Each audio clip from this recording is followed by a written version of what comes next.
Hi friends, எல்லோருக்கும் வணக்கம். எல்லாருக்கும் ஹாப்பி சண்டே. எல்லாம் சாப்பிட்டுட்டு நல்லா ரெஸ்ட் எடுப்பீங்க. நான் இனிமேல் தான் சாப்பிட்ணும். பிள்ளைங்கள்லாம் கோயிலுக்கு போனாங்க, இன்னும் வரல. ஸோ பிள்ளைங்களெல்லாம் விட்டு சாப்பிட முடியாது. ஸோ அதனால் வீக்கிங்கில் இருக்கிறேன்.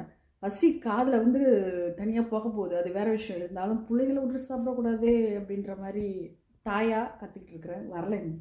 ஸோ அதுக்கிடையில் உங்களுக்கு ஒரு சின்ன விஷயம், நேற்று நான் வீடியோவே போடல. ஏன்னா நேற்று நான் சாப்பிடவே இல்லை, ஃபுல் டைம் விரதம். ஸோ ஏன்னா ஒருத்தவங்க வீட்டுக்கு வந்தாங்களா, அவங்கள கூட்டிகிட்டு வரதுக்காக சரி அவங்க வந்தோடனே அவங்கள வீட்டில் கொண்டாந்து வச்சுட்டு அவங்களுக்கு வேண்டிய மரியாதைலாம் செஞ்சுட்டு சாப்பிட்லாமே அப்படின்னு சொல்லிட்டு தான் நேற்று ஃபுல்லாக சாப்பிட்றேன். நான் வீடியோவும் போடல. யாருன்னு கேட்குறீங்களா? பின்னாடி தெரிறாங்களா, இவங்க தான் வந்தாங்க. இவங்களை நம்மளை கொண்டுட்டு வந்தோம். சரி, அதனால தான் இவங்களை அழைச்சிட்டு வரதுனால சாப்பிடல. யார் திருப்பி காட்டுறேன் பாருங்கள். ஆமாங்க, ஃபாத்திமா மாதா. ஃபாத்திமா மாதா நார்மலாக இவங்க தேருக்காக நம்ம கோயிலில் இருக்கக்கூடிய ஒரு சுரூபம். எல்லார் வீட்லேயும் இவங்களை எடுத்துகிட்டு போய் வச்சு அவங்களுக்கு அந்த மரியாதை கொடுப்பாங்க. ஸோ ஒருத்தவங்க வீட்டுக்கும் விருப்பப்படுறவங்க எடுத்துகிட்டு போவாங்க. சரி, அப்படி தான் நான் போன மாதமே இவங்களை அழைச்சிட்டு வரணும் அப்படின்னு நினச்சேன். போன மாதம் கொஞ்சம் நிறைய பிரச்சனைகள் தான் தெரியலையா, கொஞ்சம் வேலைகள்லாம் இருந்தது. ஸோ அதனால் கொண்டுட்டு வர முடியல. ஸோ நேற்று கூட்டிகிட்டு வந்தோம். ஸோ அவங்கள அழகாக ஆரத்திலாம் எடுத்து ஸோ கூட்டிகிட்டு வந்திருந்தேன்.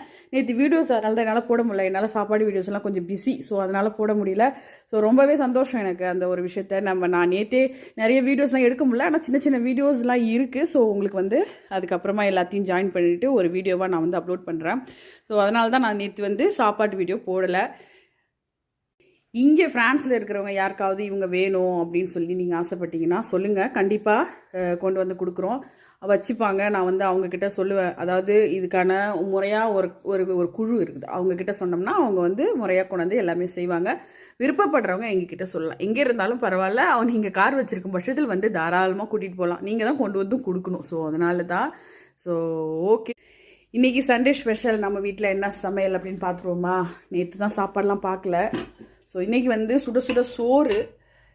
எப்போதுமே கறி குழம்பு வைக்கிறேன், இன்றைக்கி கொஞ்சம் சோறு கூட ஆகும். ஸோ அதனால் ஒரு காப்படி கூட போட்டு வெடிச்சாச்சு. தென் அது குழம்பு என்ன அப்படின்னு பார்த்தோம்னா முருங்கைக்காய், கத்திரிக்காய், அப்புறம் உருளைக்கிழங்கு எல்லாம் போட்டு ஆட்டுக்கறி போட்டு சும்மா ஒரு சூப்பரான ஒரு குழம்பு. ஆக்சுவலாக அது புளி ஊற்றி வைப்போம். நான் புளி ஊற்றலை. புளிக்கு பதில் நீங்கள் அந்த டொமேட்டோ பேஸ்ட், அதாவது தக்காளியை அரைச்சி ஊற்றினீங்கன்னா கொஞ்சம் கூடுதலாக அந்த புளிப்பு டேஸ்ட் வந்துடும். டேஸ்ட் கொஞ்சம் வேறு மாதிரி இருக்கும். இல்லை புளி தான் வேணுன்றவங்க புளியை விருப்பம் ஊற்றிக்கலாம். உங்களுக்கு வேணுங்கிற அளவுக்கு புளி ஊற்றி கூட இந்த குழம்பு வைக்கலாம். செம்மையாக இருக்கும் சாப்பிட்றதுக்கு. அதுக்கப்புறம் கொஞ்சமாக மட்டன், அதுலேருந்து அதையே வேக வச்சு குழம்புக்கும் போட்டுட்டு கொஞ்சமாக வறுத்தாச்சு. அதுக்கப்புறம் ரசம். ஸோ இதுதான் நம்ம வீட்டு ஸ்பெஷல். 6 மணிக்கு லைவ் வாங்க.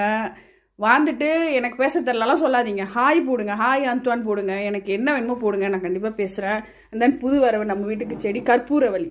இது எப்படி வருதுன்னு பார்க்கலாம். என் ஃப்ரெண்டு கொண்டு வந்து கொடுத்தாங்க, அவங்க கையாலே வச்சுருக்காங்க. பார்ப்போம், லைவில் பார்ப்போமா? பாய்.